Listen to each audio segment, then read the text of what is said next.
Last segment, I'm going to get into what's called the production function as a way to explore ways in which we can try to achieve greater economic growth through policy and the trade offs that we face in trying to achieve greater economic growth through policy. Um, I am suggesting that growth is good. We listed the pros and cons. I think you'd be hard pressed to find an economist who was opposed to economic growth. You would certainly find some who would really celebrate some of the cons we listed, no question. But overall, the assumption is that more is better, and so economists are generally favor economic growth. Um, that said, we'll explore ways to facilitate that through public policy and the trade-offs we face under that umbrella. But before I do, I've really liked from this other textbook this thing that N. Gregory Mankiw does. This is his fifth edition of macroeconomics, Principles of Macroeconomics. He says a picture is worth 1,000 statistics, and I think that's quite true. And what he's done here, I'm going to share my book with you, a highly technical way. That is putting it in front of the camera of my computer and show you. Let me start with this one, actually. This is what he did was found what a typical household in England would have in the early 2000s. This copy was from 2008, and had the family set out everything in their yard and took a picture of everything they own. So that tells you something about the standard of living of the typical English family in the early 2000s. Then he did the same thing in Mexico. You could see, a couple bicycles, decent amount of furniture, washer, dryer, electric stove, ironing board, iron food. They have food sitting in front of them, utensils and dinner table, all that stuff. So pretty standard, pretty what I'm used to in the United States. And then he did the same thing with a family in Mexico. And you can see what the typical family in Mexico has according to GDP per capita. And it looks like less, just like the numbers would say, than the typical English family. And then he did the same thing down here. And where is he down here? In Mali. And it's considerably less. And also less of what I think we would call modern, right? Not appliances like you have in England, stuff like that. So I think that's a pretty telling way to look at real GDP per capita over space, is what he did there with those pictures, but it's only a sample of 3 countries. So I'm going to operate on the assumption that economic growth is a good thing, and now explore ways that we might achieve greater economic growth through this thing that looks scary but really isn't. It's called the production function, and probably we have things like this just to give people like me job security. And what the production function looks like is this. Output, we abbreviate with Y. We also use that interchangeably with income for reasons we'll get to down the road, is equal to, or is, the equal sign translates to English as is. Output is. This funny looking F, that is a funny looking F, just means a function of whatever is written in parentheses beside it, which will also be abbreviated with letters. And the things that output is a function of are capital. We abbreviate that with a K because consumption used up the C. So we abbreviate capital with a K. Now capital, here we cannot be as simplistic as we were with our circular flow diagram. We have to be careful. Here capital isn't at all about money. There's no money in this. Money has nothing to do with this. Capital is property, plant, and equipment, or tools. It's the stuff that makes stuff. It's tools. Okay? It's not money. There's no money in this. This could all be a barter economy, and this would be just as true. So output is a function of capital, labor. Human capital, abbreviated with an H, that's the skill level of the workforce. This is the number of workers, but this is what they're able to do, and we typically measure that with years of education. And natural resources. And these are all improved by capital T for technology. So an economy's standard of living depends on its ability to produce goods and services, and this is the production function of an economy. Output is a function of capital, labor, human capital, and natural resources, all improved with technology. And technology is a fun thing to think about. I'll bet you haven't thought about this. What is technology? Try to pin that down. What is technology? And I know what you're thinking. It's fancy gadgets with touch screens. Okay, I don't disagree entirely, but 100 years ago, technology was a car that none of us would really want to drive today, except for its antique value. It would be uncomfortable, rough, wouldn't last very long, wouldn't go very fast at all. It would be completely inadequate for our uses today, but it was a technologically advanced thing 100 years ago. It was technology. People would call it technology. Well, if the term's still around for something that is no longer technologically advanced, what is the common thread that's going on there? I mean, I don't know back when, but thousands of years ago, the wheel was technology. Look at that.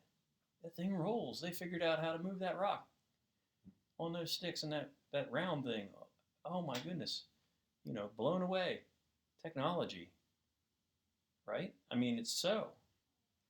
So if we can have these things that are very, to us, simplistic, and they fit the category or the definition of the term technology, and we have these things like we're looking at here with touch screens and all this that we have now that we call tech or produced by tech companies, what is the common thread of all these things that must be the definition of technology? It can't be bright, shiny objects with touch screens. Because guess what? One day, these aren't going to be technologically advanced things. I'm sorry to tell you that if you hadn't realized it.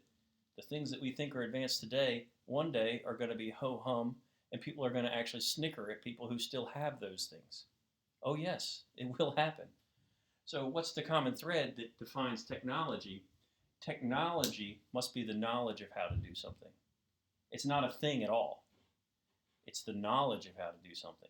When they figured out how to make the wheel, the technology was the knowledge of how to make the wheel. When they figured out how to make the Model T, it was that ability to put those mechanical pieces together to make that thing go down the road. That was what the technology was. And our touchscreen devices, even the ones that now fold, that technology is the knowledge of how to do it, not the instrument itself. That is either a consumption good or a piece of capital. It's the knowledge that is technology. And as far as I know, it only improves production. I have no way to know if technology has ever gone backwards because that would require that I would know how to do something that no one knows how to do because it's been forgotten. And that's just trippy. It's not going to happen. Or I'm not going to know, I should say. So this is our production function, and that's what the variables are. That's what they're about. Of course, I didn't write these down. I didn't list them, but they're available for you in my notes. I'm just explaining them here. So then we have to ask ourselves a little bit about getting there on the assumption that more is better. How do we get more? Well, let's start with capital. If we had everything else constant and we increase capital, we could increase the output of our economy and have economic growth. Capital is tools or property, plant, and equipment.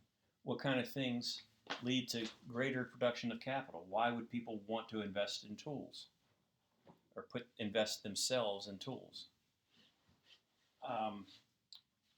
Well, there are a couple things that affect this. We looked at this with our production possibilities curve. I said investment because the purchase of property, plant, and equipment is investment. And the only way that we as a society have the resources to invest in capital is if we don't consume. Remember that trade-off between consumption and investment? whatever we don't consume is called savings. Of our disposable income, what we don't consume is called savings. And what do we have left to purchase property, plant, and equipment after we go through our disposable income and consumption? That is our capital. In other words, our investment as a society in capital is that which we don't consume today. Our saving is our investment, and that's how we're able to produce capital. So things that encourage saving encourage capital production, which lead to greater economic growth. So tax incentives are a big thing. Tax incentives that encourage savings, or tax incentives that encourage investment in capital, are a big thing to get us to greater capital production. And that usually means lower taxes for the things that do that. Of course, we face trade-offs with that, don't we? Because lower taxes are how we get government revenue. Taxes with a progressive tax system are also how we target equality, right?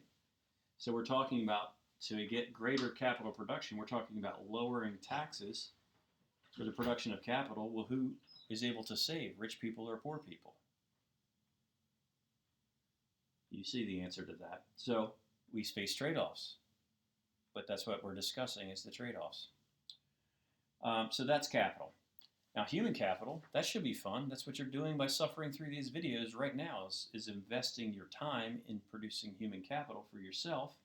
What's that a function of? Are you doing it just because you want to help the world? Just because you want to help the world? Is that why you're listening to these videos? Is that why you're sitting here watching me as if this is what you want to be watching on your phone or on your laptop right now? I don't think it is what you want to be watching, but you're going through this because there's something in it for you.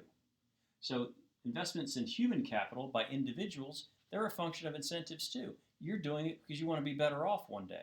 You're foregoing consumption today to have greater future consumption. If that weren't true, you would be less likely to be doing this.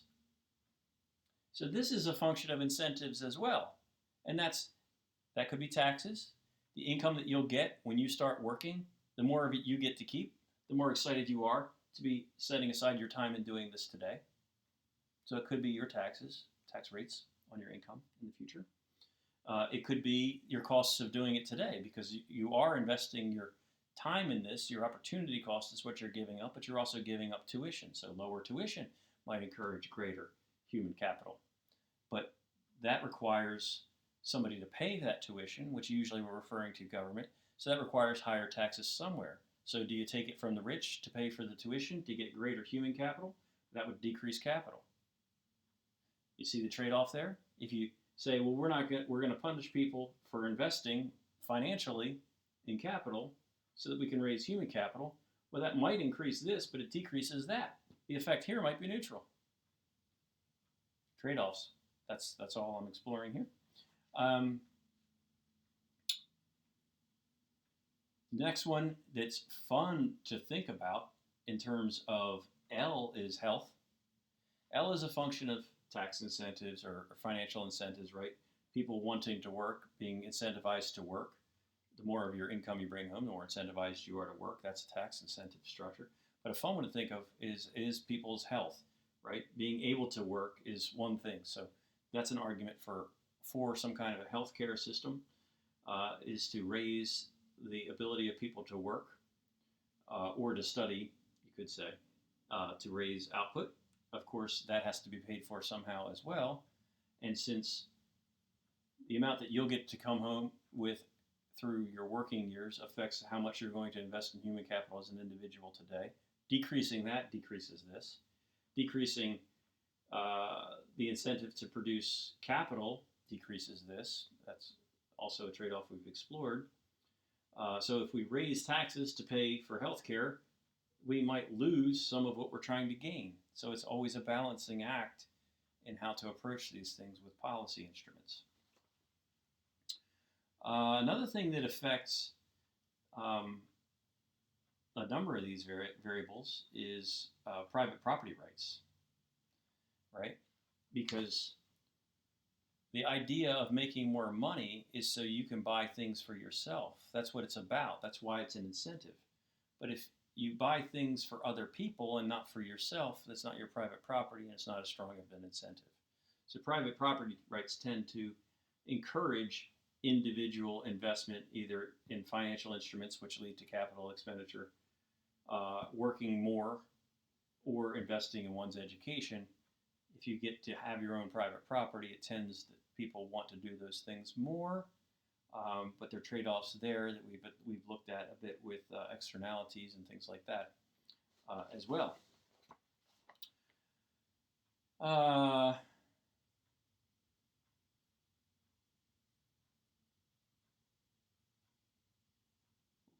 Another thing I want to point out is a term related to our production function and our ability to produce goods and services that I think I discussed with our 10 principles of economics that I need to point out is labor productivity.